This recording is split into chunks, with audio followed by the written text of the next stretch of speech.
Hey, it's another edition of the Cat Country KATcast. This is kind of a fun one for me, you guys, because I just came back from my European Odyssey. And, talking about it on the air, and, we have a limited amount of time. Sure. So I got stories and anecdotes and things that happened that I want to share with you, man, because it was the trip of a lifetime. It was a dream trip for me. So I suggested that, we should do it on the KATcast. However, Jordan something tells me you and I could just moonwalk out of the I was going to say, now. this is probably going to be more heavy, hilly today, but it'll be okay because I want to absorb all the things that he learned. I want to get his thoughts and ideas of what Europe is what you like. would like is also you've been to Ireland, Yeah, I have. so Right. you know Right. what's what, and you can, let's just face it, you can see if Kevin's fibbing to us. Yeah, exactly. I could be like, that doesn't sound right. Well, I was thinking of all the things that Jordan told me. Hey, when you go there, make sure you look for this. Yes. And this. And I'll tell you, he was right about one thing. The Irish people are the warmest, most welcoming, accommodating people on earth. Mm-hmm. They're amazing. It's funny because I was actually going to say, let's start there. The culture shock, you felt it, didn't you? It's true. It's a different I'm kind sorry, of but I culture. hate all you people. Yeah, we joke You're about it. terrible people. We joke about it, but it is kind of sad when you come back and you go, we're not as nice as they are over there. We're just not. What do you think it is about Americans? I mean, do you think we're just jaded and... No, I don't think that's the case. I think that we're just not as friendly. We're not as friendly as they are. You know, they're very much like, they will like invite you over to their house, you know? We don't exactly do that to strangers over here, right? I think again, they just they live a different life. Their life over there is much different than ours. A big part of this trip, obviously, was genealogy based for me. I had done all kinds of research, and I knew I had cousins, distant cousins, extended cousins, whatever you want to call it there, that I had never met before. So, and the only way I'd reached out or communicated with any of them, I'd never even spoken to them. It was on Facebook. Mm-hmm. So I said, hey, I'm coming over there. And my cousin, Maureen, she's really my cousin's wife, but so I call her cousin, Ed and Maureen, they're like, well, stay with us. They never met me in my life. They didn't know who I was. What I love is now Kevin has a cousin Eddie. Yeah. That's what makes me most happiest about it. See, it all came together for Aaron. Yeah, it really did. But we got over there. We stayed with them. They did up. I mean, the first morning we're there, she puts out this incredible traditional Irish breakfast, which if you've never seen, it's like a couple of pieces of sausage. And I don't mean like a brown and serve. I mean a big honking sausage. Like a bratwurst almost, right? Yeah, kind of. Eggs, grilled tomato, which I'd never heard of in my life. This thick, kind of dense bread. What they call bacon is really what we would say is ham. Yeah, for sure. I mean, you want to talk about a filling breakfast. And I had that a few times while we were there. So Kevin, we were kind of following Kevin's journey on Facebook and everything. And I said to Jordan at one point, I go, how does he really know that it's his cousins? I go, what if he just found some random people? Yeah, we were joking. What if it's like they just have the same last name and just assume that you're how many related? can there be, right? because it's kind of like the whole National Lampoon's European Vacation, right, where Clark has these German cousins that they're going to stay with, and he got the address wrong. So not speaking German, they're just barreling into these people's homes, and they're like, stay with them for a day or two, and then when they leave, one's like, who the hell was that? And the wife's like, I don't know. I thought you knew. You knew. So I'm like, oh my gosh, that was like the most Kevin Hilly thing that could possibly happen, is that you meet somebody and it turns out you have no relation to them whatsoever, and they have no clue who you are. Somewhat in that vein, while we were in Pedigo, that's the town that my great-grandfather came from, but my great-great-grandfather, or maybe before him, I'm not sure, had built this homestead. I visited it. It's basically rubble now. But while I was in town, we were going to go eat somewhere. We would go into this place. It's also a combination welcome center and everything. I go in and they say, oh, we're not serving anybody tonight because somebody was off or whatever. I said, okay. And she says, oh, you're from America. I said, yeah. She goes, what's your surname? Oh, Hilly. And she stops and she goes, Hilly, just a second. And she goes into the back of the room, and there's in another room, there's a guy named Steve. And she goes, Steve, blah, blah, blah, blah, Hilly. He goes, Hilly? He comes running out and he goes, you're the Hilly from America. You're the American Hilly who's coming over here. Because They do. I had been on the Pedigo Facebook page. You know how each town, what's the Jeff City one called? Basically, it's like the Jeff City good, bad, and ugly, right? But like Pedigo version. At the lake, there's lake area happenings. You know, so every town has its own Facebook page where people moan and complain or whatever. So I was on the Pedigo page and I said, hey, looking forward to seeing.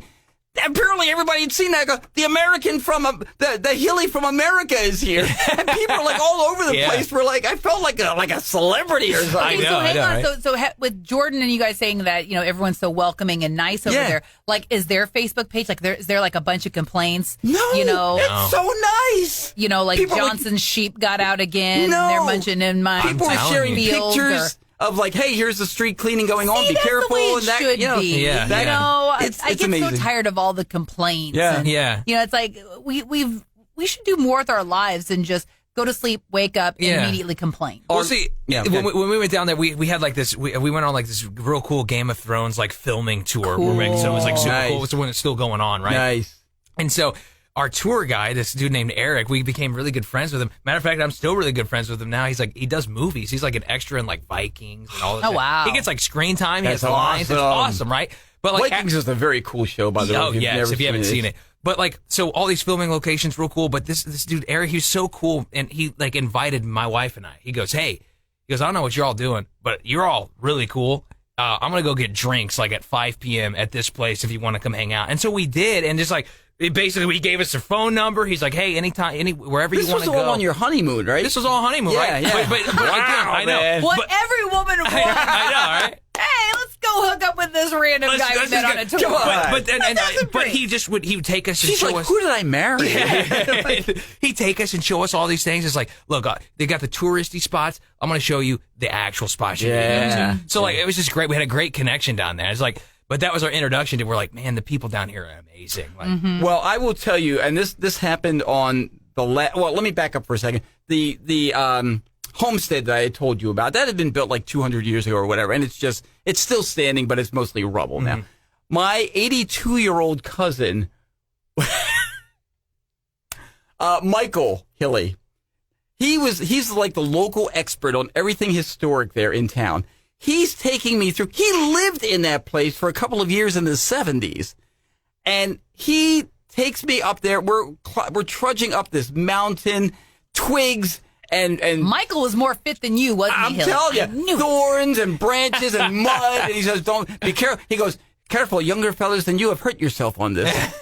So we're trying. My wife is meanwhile sitting in the car. She's not going up on that, okay? She's staying in the car at the bottom of the hill, and a bunch of sheep came up. I saw that she was surrounded by sheep. She was surrounded by sheep, and they're going, "Mah!" It was so cute. There's one with the horns. Oh, yeah. I was like, man, I hope Kevin comes back and Donna's got a whole back seat full of sheep. Come on, awesome. ride. We went to some farm and got some like real hot chocolate one morning. Yeah. And, like, we got to see the border collies herding all the sheep. Oh, and they had like different kind of whistles. So like the farmer would do like different variations of like tones of whistles. Yeah. And they would do different things. Like commanded them. I was like, this is crazy, dude. It's so cool. We made it up that hill, and I'm telling you, it was probably about a half a mile, to be honest, that we walked, which for me is a lot, But anyway, walked up about a half a mile or so.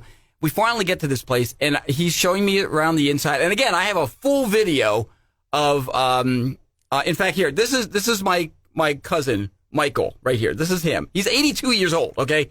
And so he shows me right, and this was the dream of a lifetime, because again, I've said for years, my father's like, I want to go to Ireland. He never made it. I went up to that building, I put my hand on it, and I said, Dad, we made it. And I'm not going to lie, I got a little choked up. It was pretty emotional. We saved something in Ireland for the very last night that we were there. We went to a real Irish pub with real music happening. It was a Saturday night. Wasn't it cool, dude? Place in Dublin. The place was jammed, and there's a guy standing outside, and I go, is there any chance we can get a table in there? He goes, not likely. You can give it a shot. We walked in. Every table was filled. As we got in there, a couple decided they're leaving. They get up. It's the table right next to the band, and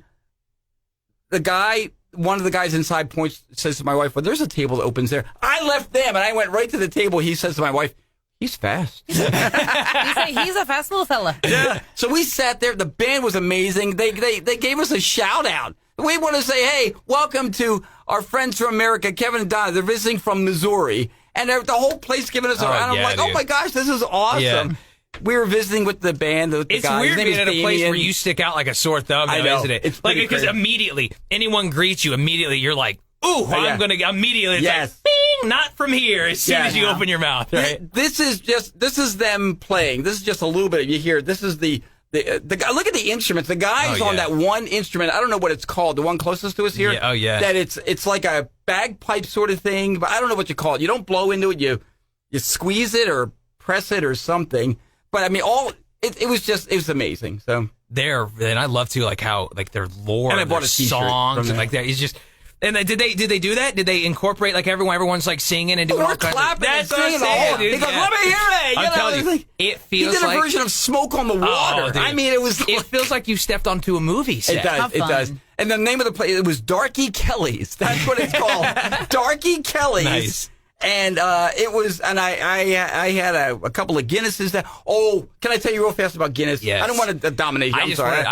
I know you're not a big stout fan, and it just I am now. Yes, I love it. See, I knew it. We've been trying to tell Kevin dark beer is where it's at. I used to not like it either, but the more you have it, Kevin, I'm telling you, it's like this beautiful elixir that's like you've missed. I was ready to not like it, but tolerate it. I said I cannot, as a self-respecting person of Irish heritage, go to Ireland and not have a Guinness.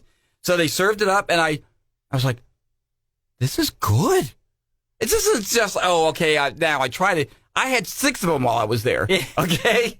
So my wife said, I've seen Kevin drink more beer in 2 weeks than he has in our whole marriage. I'm surprised you had one. So the fact that you had 6, it means the leprechauns decided over there. They call them fairies over there. They're like, we must bless Kevin's beer. He will always love Guinness now forever. We went to the Guinness storehouse. We had lunch in there. They served food. And we took the tour. And then we're sitting there right next to the window. And the window is cracked open. And there's seagulls right there next to us, next to our table. Oh, yeah. You know, they were super cute little boogers. They were, and I'm tossing food out the window, so encouraging them. You're like me. I did that too. We're in this village, and it just so happened we just finished some like fish and chips, right? And I had a couple more French fries, and like you said, but like a swarm. Oh, forget it. Like block the sky out. There's all these seagulls. They're very aggressive birds. I just so happened I wasn't paying attention. I threw a fry. And all of a sudden they swarm, and there's this dude driving down the back road, and it's all of a sudden there's like at least 30 plus seagulls. Like something out of a Hitchcock film. It's the birds. So that was unbelievable. Jordan had told me about Aer Lingus. Mm-hmm. They're wonderful. Yeah. They've served us up a 3-course meal. Now, granted, it was all together. That is what Kevin was most excited about before he left. He talked about this for like 4 days. I want you to know, he printed off the list. He goes, look at what we're having, breakfast, lunch, and dinner. He's like, look at this itinerary. He was so excited because, the airlines here, they make a big deal. They serve you like a little bag of pretzels and a Coke, and they make it sound like they're giving you a gourmet meal. I know. And they're like, again, this is like a nearly 8-hour flight. Yeah. And they're like, okay, would you? And they're bringing us like it's included. Yeah, they're like, it's included in your ticket price. Would you like anything else? I go, would I like anything else? Really? Yeah, I know. I can. Well, it's like when we flew to New York, they used to give you like peanuts or nuts on a plane, and I was like, yay, because I could eat those. And now because of nut allergies, they don't do that anymore. So it's like either Kevin's right, a little bag of pretzels or like a cinnamon biscuit if it's in the morning or whatever. So it's like Hilly was loving it because as soon as we get our snacks, I'd be like, here you go. Yeah. And he's like, yeah, 2. He was stoked. My guess is like if there's a flight that's over a certain amount of time, they must have to serve you that kind of stuff, right? But otherwise, I guess so. There has to be, and maybe there's some kind of regulation. Kevin goes, they must, and I'm not mad. I'm not mad. On one of the flights, they made an announcement. Ladies and gentlemen, one of our passengers has a severe nut allergy. So we're asking you to please, if you've brought any nut products, to not consume them. I'd be like, wait a minute. I planned on this. What if that person is in the front of the plane? I'm in the back. Is that going to affect them? I don't know. Nobody was having nuts that day. I mean, thankfully, thanks, mister. Well, I was going to say, like, my weed allergy, thankfully, it's not that severe. Like, the worst thing that's going to happen is I'm going to get hives and I'm going to be a little uncomfortable. But yeah, there are some people who, serious anaphylactic shock. That's kind of like me with shellfish. I mean, I consume shellfish and I can feel my throat starting to close and things get a little scary. That's like, yeah. But, as far as like the nut allergy portion of it, I mean, I know there are some people, if it's just even in the air, that's crazy. It can trigger something, which is like I've heard of like poison crazy. ivy, like the wind will blow through poison ivy and it blows on someone and it literally gets on their skin and they get a breakout. But it's like I wouldn't think that with peanuts. Yeah, I don't know. I was, I was wearing my Wawa hoodie for a part of the trip in Ireland, and we go to Bonduran Beach, which is beautiful. It was very cold. I mean, it was cold and windy. Oh, by the way. Have you ever looked at the longitude of like Ireland and England and everything? It's basically northern Canada. Yeah, pretty much. So, it might be 100 degrees here. It was like it's cool, man. Nice. In the 60s there. But you'll see people running into the water with like bikinis and trunks, and you're like, it's summer for them. True. They're like, woo! At the beach, there was a dad there with his little girl, and they were both in wetsuits, and they went in the water, and they were just having themselves a great old time. I walked up to the beach. My wife and I were there, and we both did this. Walked up to the beach in Bonduran Beach, and I touched the water so that I could say I have now touched both sides of the Atlantic Ocean. Oh, nice. It was pretty cool. So there I am in my Wawa shirt, and I go into there's a food thing there, a guy selling snacks and everything, and he sees my shirt. He goes, Wawa. I go, yeah. He goes, what is that?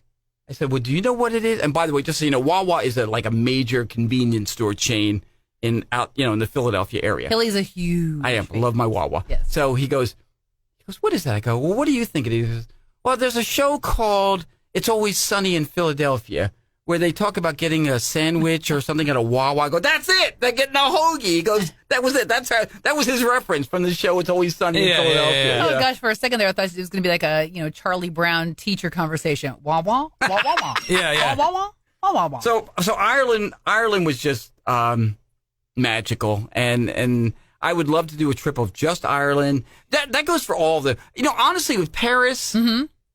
I mean, I've seen it once, and it's a huge city. Right. I mean, Paris has like 11 million people, something like that. London is 9.2 million or something, or more than, I don't know. It's crazy big. They're both bigger than New York City. So, but Paris just missed the Olympics, man. Could you imagine? Oh, the Paralympics. The Paralympics were going on. They're still Olympic crazy in Paris, though. They still got the logo. They're milking this for all they can. Sure, absolutely. They really absolutely. are. We're on a tour in Paris. We're taking the bus tour, and everything they're talking about is because I got the earbuds. Yeah, with the what do you call it, translating for me. In the English. I have the English channel. All they're talking about is, okay, in this building as it relates to the Olympics, and that one, I go, hey, that's fine, but the Olympics are over, dude. I want some Paris history. That was my wife and I, was our complaint. But they weren't over yet. No, apparently not. No. They were, like I said, they were milking that. I got to speak a little French, which is cool. Is it as good as your Spanish? Did you have to pay for the person next to you's check? No. Ask us about that story sometime in the Mexican restaurant here. That's a whole nother. No, but I was using a lot of bonjour, bonsoir, merci beaucoup.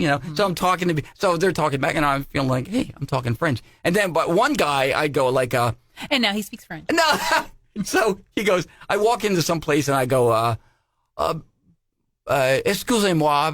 Pardon. No, excusez-moi. Bonjour. Blah, blah, blah. I started something, and then whatever it was, I said right, and then he starts into. Wait,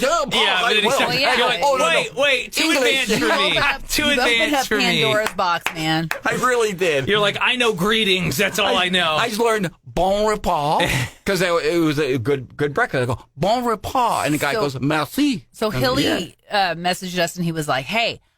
Donna and I are eating at this restaurant. Check out the menu. So Jordan and I, we set up my computer and we pull up the menu and we're looking, and I'm like, I have no idea what it is they're eating. And so Jordan's like, hang on. So he takes a picture with Google Translate. Then we're looking on his phone, and then I'm like, boy, this menu just keeps going on and on. Oh, and here's the English version. Here's the English version. We made it harder on ourselves. Yeah, after we went ahead and Google translated, and we were looking at Jordan's phone, we're feeling all superior about ourselves. I'm transcribing. I'm like, here's the menu, Aaron. Here's the menu. Yeah, and I'm we're dumb. Paris, the architecture was incredible. I mean, I'm not an architecture buff. I don't know anything. You know what I mean? But somebody who's into architecture would be blown away. it is so incredibly beautiful. And as we're riding along, we're getting the description of each thing and all. And we saw the Eiffel Tower, obviously. We're like, oh my gosh, this is incredible. 11 o'clock, we were taking a dinner cruise, right? Dinner cruise on the Seine, which apparently was too dirty for the athletes to swim in. Hello, and if you watch the movie Under Paris on Netflix, you'll know it's also shark infested. Yes. So we're on that, and it was a wonderful cruise. It was amazing, and they served up a great dinner on there and everything, of course. But at 11 o'clock, we're sitting there in the Seine, right outside the Eiffel Tower, and at 11 o'clock, boom, big light show goes on, and it was magical. And they had a girl singing there, like she's over there, like ba-da-da-da, and she comes right up to our table and she's singing to us, and it was like. She was dressed all red and all fancy and everything. And then Kevin shoved her over and took that microphone and started singing his Sinatra. Don't tempt me. Don't tempt me. But so we did that, and there was one thing that I saw in Paris that was amazing. They have a statue of George Washington. Oh, wow. That's interesting. Yeah, you said that. Why George Washington? Well, because the French Revolution happened a couple of decades after ours. And I think they saw George Washington as one of the inspirations for that. So that's why they honor him in the center of their city with a statue. There he is on the horse. And I go, cool, man. That's so cool. We have the Statue of Liberty, and they have a statue like a George Washington. That's kind of neat, and there's a mini Statue of Liberty, too. That's really cool, too. Which is like wild. Yeah. Cool. So wow. Paris was something else. The hotel that we were in the, it was called the, was that the one that was called the Spa? No, that was in England. Okay. No, what was the name of the hotel we were? Oh gosh, I can't. The Hotel de Seine. Okay. That's it. Really fancy. I mean, we walk into the room and it's got like this red. I saw you showed me a picture of it. Yeah. It was like this red velvet. Like you're like, whoa, and what is this? It's got paintings above the bed of like this French aristocracy or something. Oh, okay, you shared that on Facebook. Okay, it's funny. You know what it reminded me of? Our honeymoon, because when we got married, we stayed at this place in the Finger Lakes in New York, and the room we were in, they called it the bordello room. All right. And it was all red and everything like that. So, hey, whatever, honeymoon couples, that's all I'm saying. Okay? So it was, France was something. And they drive on the correct side of the road, by the way, too. Really? Okay. No, really? They don't drive on the opposite in France? No. I figured they did. So Jordan and I were disappointed that you did not try escargot. I know. We were the entire time, we're like, you think he's trying snails? I'm like, I didn't really... I don't know. I guess everything else just looked too good. I wasn't trying to avoid it. I really wasn't. I just... One other thing, too, about, by the way, England and Ireland, driving on the left side of the road, nerve-wracking. Oh, yeah. Scary. Did you do that when you... Did you do any driving? We just got into taxis and stuff. We were like, we don't know the traffic rules here. The laws, we probably don't want to You're drive on the left side. You stay on the left side. Even making a turn, you stay on the left side and go... I was nerve-wracked. The first couple of days I did it, I was finally starting to get the hang of it. And plus, on top of that, it's a manual shift. It was a six shift, 6-gear, vehicle, which is no problem. I learned on a stick shift. But you cannot really easily rent an automatic there. So we had that, and I'm sitting on the other side of the car. So it's funny because my wife is sitting on the left side, and every once in a while, her hand would touch the stick shift. I go, what are you hitting the stick shift for? She goes, I'm sorry, I'm just used to it. It's habit. Yeah, no doubt. Because she's sitting on the side where you normally drive. Yeah. Right. So daytime, I was finally getting the hang of it. Then at night, that was a whole other story because I see headlights coming at me on the right side of the road, and they drive. The roads, I'm sorry, are more narrow. They're narrow there. And it feels like, so I said after that, I go, I don't want to drive anymore. We're doing taxis now. So that was the end of that little experiment. I just was not comfortable with that. Kudos to you for even attempting it, dude. Because like I said, I was like, I don't know the traffic rules. I was like, the last thing I need is to get into an international accident. I don't want that to happen. No. You got insurance in America. Exactly. I got souvenirs. Can I interest you in some French chocolate? Oh my gosh. So that was Missouri Farm Bureau work in Dublin. That's we got into England, and England was just fantastic. I mean, we were staying with our buddy Dominic King, and he works over at BBC Radio Ken. He and his wife Amanda, they were just so gracious and welcoming. We were originally going to be staying at their house, but they had some renovations going on. So he had set up this place right down the road from him called The Shed. And it's a beautiful little, I mean, to call it The Shed is, not really accurate. Well, you think shed, you think you're going to open up and there's going to be like a bunch of garden tools and it's going to be all dusty and cobwebby. What you posted online, the place is gorgeous. It's really beautiful. It's the stairs that go up. And the place itself inside is small and rather low. That's one thing I found, both at Dom's house and The Shed. I hit my head on the wall. I hit my head on the between rooms like 3 times. Really? I have a bruise that's still healing. I'd be doomed. Is this the way? Is this just kind of their architecture? It's just Maybe low. a little bit differently It's just, for some reason. At least where we were. But Dom took us on an incredible tour. Kent is known as the Garden of England. Okay. And it really is. I mean, we saw the White Cliffs of Dover from a distance. We didn't get up close to them, but we saw them from a distance. We were touching the English Channel. He took us to what's called Sissington Castle and Gardens. There's a whole history to it. We ate fish and chips at a place called the Pilot. It's a pub.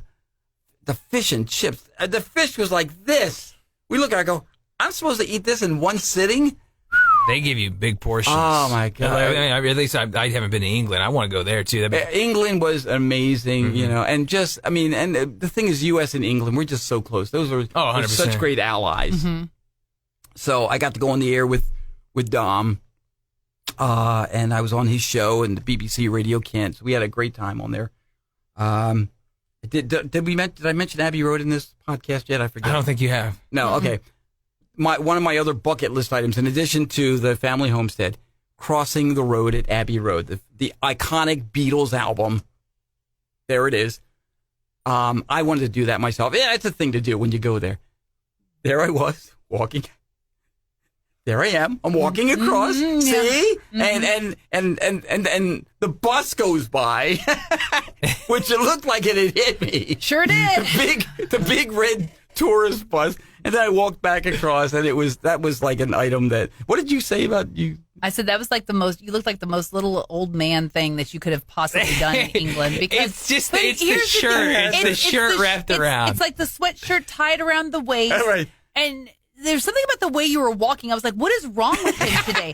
You were walking so odd duck-like. It was just bizarre. And I'm like, has he had a few to drink? I mean, what is going on here? And we watched that like 3 or 4 times and laughed. We couldn't help it. We're like, I know this is a bucket list item for him, but why does he look so extra nerdy And I shouldn't get so excited about those red buses, but I do. You know what I mean? Cool. You don't have those. Cool. You're just like, I'm in England. There they are. You know, they scream England. Yeah, they really do.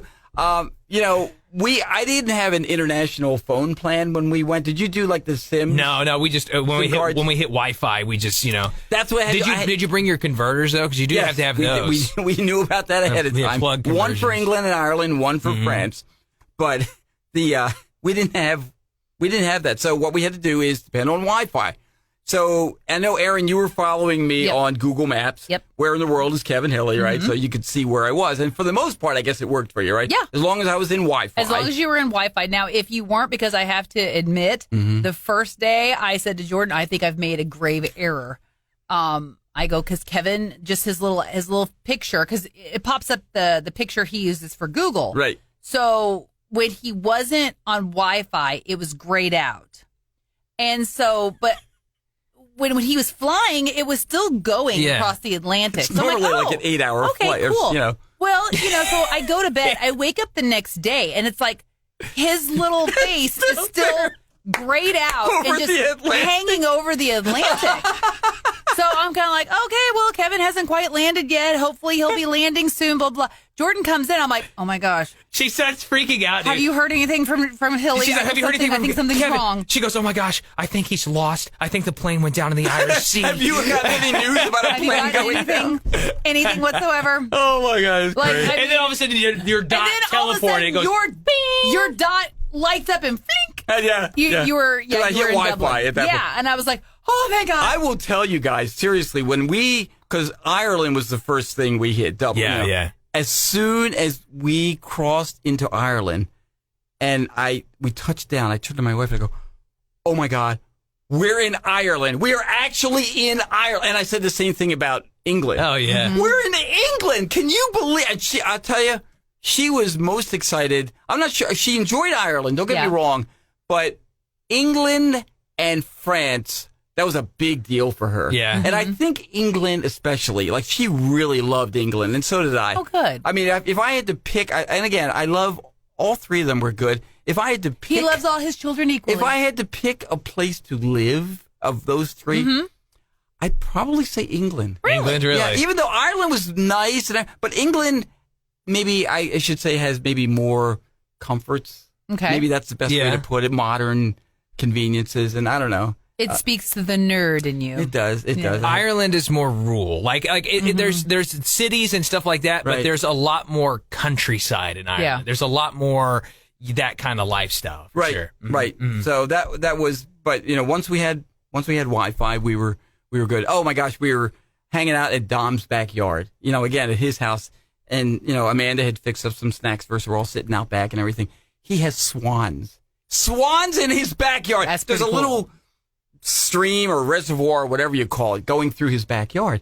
He had, I'm not kidding you on this, 7 swans a swimming. He had black swans. I was going to say black swans. 7 black swans, and they're all.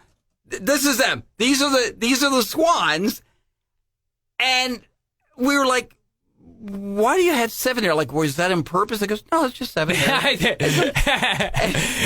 have went with it. He would have been like, "That was totally on purpose." Yeah, we're 100%. playing it. It's Christmas all year round here, No, but he said that they're all young swans, and apparently what's the technical term for little swans, baby swans? I forget what. I don't know. I've He's always not called a them gosling. swans. No, That's it's a geese. tittering or I forget what it is. Something like that, yeah. But anyway, he said once they get older, they will become white. But it's like the story of the ugly duckling. Okay. That's where all that comes from. Interesting. But they all and they have a couple of dogs there, and the dogs are going row, row, row, row, like barking at the swans. But it was just so cool, man. Yeah. We had a blast. So I miss it all already. I really do. I mean, it was wonderful to come back. And by the way, there's nothing, whether you're talking domestically or not, when you go away, especially for a couple of weeks, you hit your bed. Oh, I know. There's nothing like your own bed. There ain't nothing like your own house, is it? It's weird. It's no matter true. how much fun you're having, as soon as you get your own bed, you're like, you just get the best sleep, man. This is when you're most relaxed. We got home and we looked in the upstairs bathroom. We just kind of moved the curtain aside. There were spiders in there. That's how long nothing had been moved or anything. We had some spiders. Oh my! They're not coming back. It's our house now. It's ours now. Set Yeah. up. So that was the overview of my European Odyssey, and it was honestly, guys. I mean, I'm not trying to be over the top here. It was life changing. It really was. I mean, Life changing in what way? It made me appreciate maybe more of the world. That I know we tend to think, oh, we're the top banana here, and in some cases we are in the world. But there's a whole world out there. My wife and I had the same reaction. Yeah. You kind of get back, and what it did for me, and you have a similar. I had a very similar thing. You almost have this epiphany of you're like, man, you're real. Like in the grand scheme of everything else, you are very tiny. Like there's entire worlds going on all around you. Who don't even know what we're doing or care. No idea. Yeah. So, I mean, any travel, because I mean, I've only done internationally. I've done Mexico, and I was 18 when I did that, so that's been a hot minute. One thing I always think is, man, I was made to do more than just to go to work every day. Yeah. And put in my time and go home. Like there's so much I want to see and experience while I'm here. And I'm not naive. I know that tomorrow could be my last day. It could be 10 years from now. We're not promised 20 anything. years. Right. Yeah. So it's like I want to get out and I want to see as much as I possibly can while I can.